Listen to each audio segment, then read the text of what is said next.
Hi, I'm Paul Feinberg, host of UCLA Anderson's podcast, and I'm here today with Assistant Professor Robert Zeithammer, and we're going to be discussing reverse pricing. Robert, why don't you begin by just telling us what reverse pricing is? Reverse pricing is a new pricing format that's been pioneered by Priceline, and it's different from standard pricing because instead of the seller, the company, setting the price, posting the price and just offering people to buy or not at a given level, they solicit bids from customers and then decide whether or not to accept or reject each bid. Okay, before we get into the nuts and bolts of your research, why don't you talk a little bit about your results, then we'll talk a little bit about how you came to them.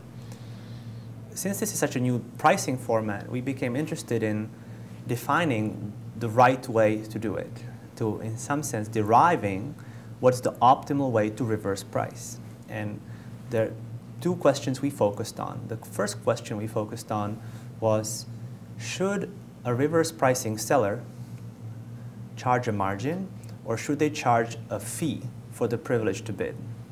So in Priceline's case, should Priceline make their money by collecting a difference between the bid and their cost, what the cost here being the price at which they can obtain the ticket that they're selling, or should, on the other hand, Priceline first collect a small fee from the bidders, from the customers, and then let them bid only if they bid the fee.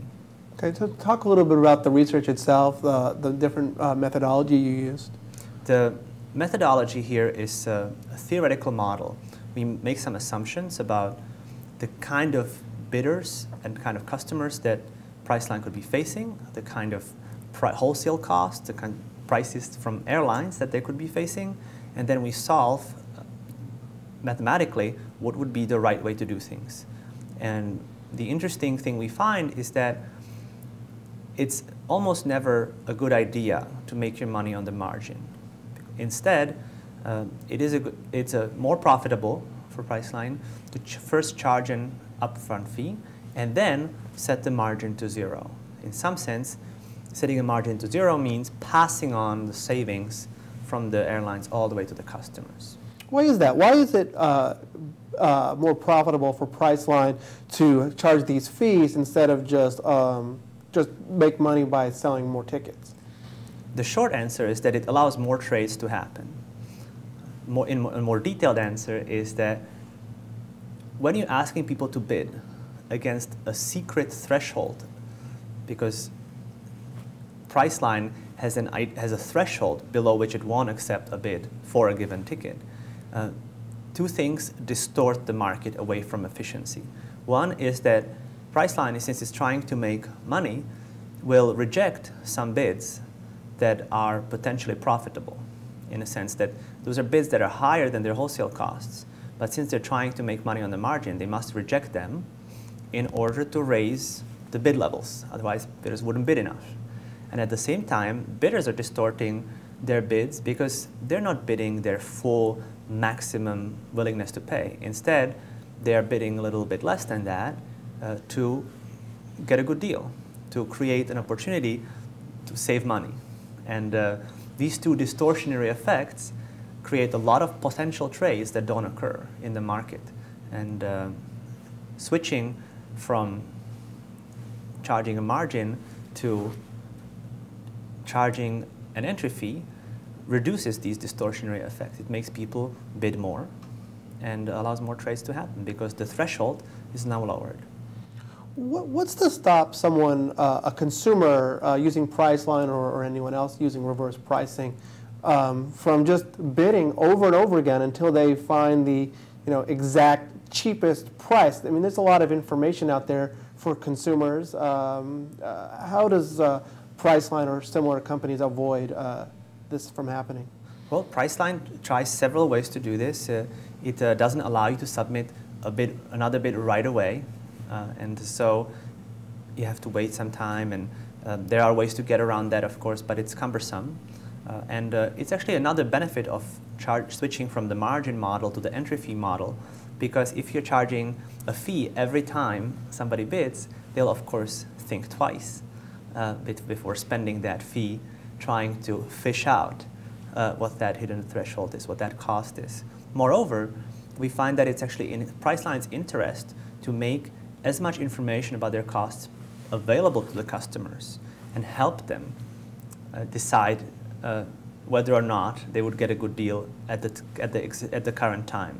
And that's because if you're charging money, if you're making money on the entry fee, you would like to convince customers to pay the entry fee. One way to convince them is to convince them they're going to get a good deal. So rather than keeping customers in the dark, with entry fees, it's now in Priceline's interest to make this information publicly available. So that whole problem goes away. I think everyone knows Priceline is in the travel industry. Are there other companies using reverse pricing? What's sort of out there other than Priceline? This format is surprisingly more popular in Europe than in the United States.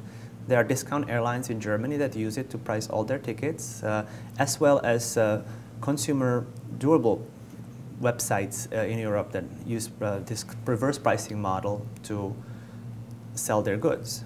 And while we cannot make some predictions about will reverse pricing take over, are we going to all buy groceries using reverse pricing, we do make some assumptions in our model about the kind of retailer who benefits from it.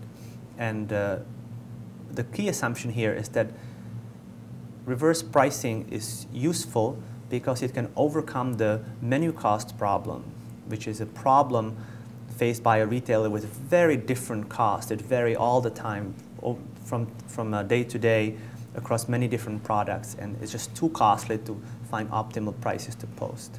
In that situation, it helps. Are there any differences or similarities between, say, eBay's auction methodology or even eBay's, I think they call it buy it now system? Is buy it now similar to reverse pricing? Not really. The big difference between auctions and reverse pricing is that in auctions you compete against other customers for the same good, but in reverse pricing you do not. In reverse pricing it's just a bilateral negotiation between the customer and the seller.